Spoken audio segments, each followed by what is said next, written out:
Hello! Today I want to share the first story of the book Little Will from the Sunshine series written by James White, and may it be a blessing for everyone. A great crowd of people had gathered around a small ragged urchin stretched out on the ground in the midst of the street, and some cried for shame, and others, "Can anyone tell us his name?" For that poor little body, now bleeding and still, was all that was left of one's bright little Will.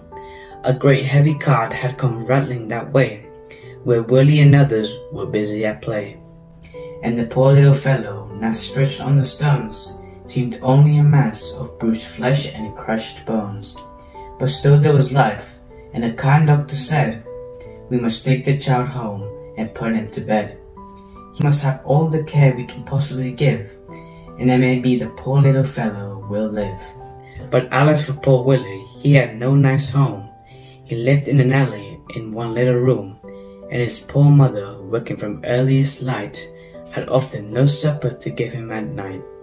But joy for poor Willie, for not far away from the place where all bleeding and shattered he lay, is a very large house standing from the street, with everything round it so quiet and neat, which many good people had built in his name, who healed all the sick when from heaven he came, and who promises blessings that ever endure to those who shall comfort the sick and the poor.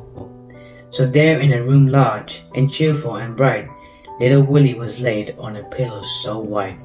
The walls with white pictures were covered all o'er, when Will never had seen such a clean place before. Long rows of small beds with small tables between, the coverlets white and the beds painted green, and so many children, all sick but so bright. Will almost forgot his great pain at the sight, but the poor little boy suffered terrible pain when the good surgeon came to examine again those poor little limbs, and he said that next day he must bring his sharp knife and cut both legs away. Oh, how could he bear it? Oh, what should he do? So small and alone, he could never get through. And then he knew that he never could run and play with the boys as before he had done. Poor Willie, he felt that in all that great city, there was no one to help him and no one to pity. It was night. In the hospital ward all was still, save the low moans of anguish from poor little Will, when a dear little girl in the very next bed turned round on her pillow and lovingly said, "Little boy, what's the matter? Are you very ill?" "Oh, yes," said poor Willie, "and what is worse still, the doctor is going to hurt my leg, so tomorrow I never can bear it, I know." "But Jesus will help you," said dear little Sue. "He suffered and died, you know, Willie, for you." The child was astonished, and thus made reply, "Why, Susie, who's Jesus, and what made him die?" "Oh, Willie, how sad! I thought everyone knew." "You don't go to Sabbath school, isn't that true?" "No, I never have been," the boy made reply. "But tell me of Jesus and what made him die." "Well, Jesus," said Susie, "came down long ago, because he was sorry we all suffered so, and would be so naughty, and he was a child, just as little as we, but so gentle and mild. And when he grew up he went all through the land, and healed all the sick with the touch of his hand. And he took little children right up on his knee. Oh, Willie, I wish it had been you and me.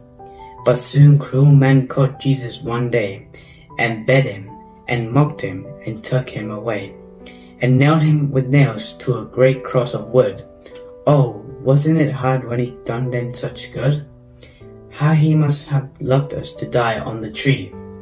"But," said Will, "if he's dead, how can he help me?" "Why, I'll tell you," said Susie. "Though now he's in heaven, in the book he has left us a promise is given, that whenever we want him, he'll come to our aid. I'm so sure he loves me, I'm never afraid. I know that he comes to this hospital here, and though folks can't see him, they feel he is near. I know, for I've tried it again and again. He helps us bear sickness and sorrow and pain." "Oh, how good," said the boy with a long, thankful sigh. but I am so small that he might pass me by. So I'll put out my hand, just so he can see. Then he'll know that I want him and come right to me. When the bright sun peeped in on that little white bed, the hand was still raised, but dear Willie was dead. The sad look of pain had gone from his face, and the sweetest of smiles had taken its place. For far off in heaven, that beautiful land, kind Jesus had seen little Willie's lifted hand. The smile on his face Jesus kissing had given, and he'll wake in the morning with Jesus in heaven. Dear friends who have read this sweet story, you see that trusting in Jesus will save you and me. Oh, that all who of Jesus' great mercy have heard would, like dear little Willie, take him at his word.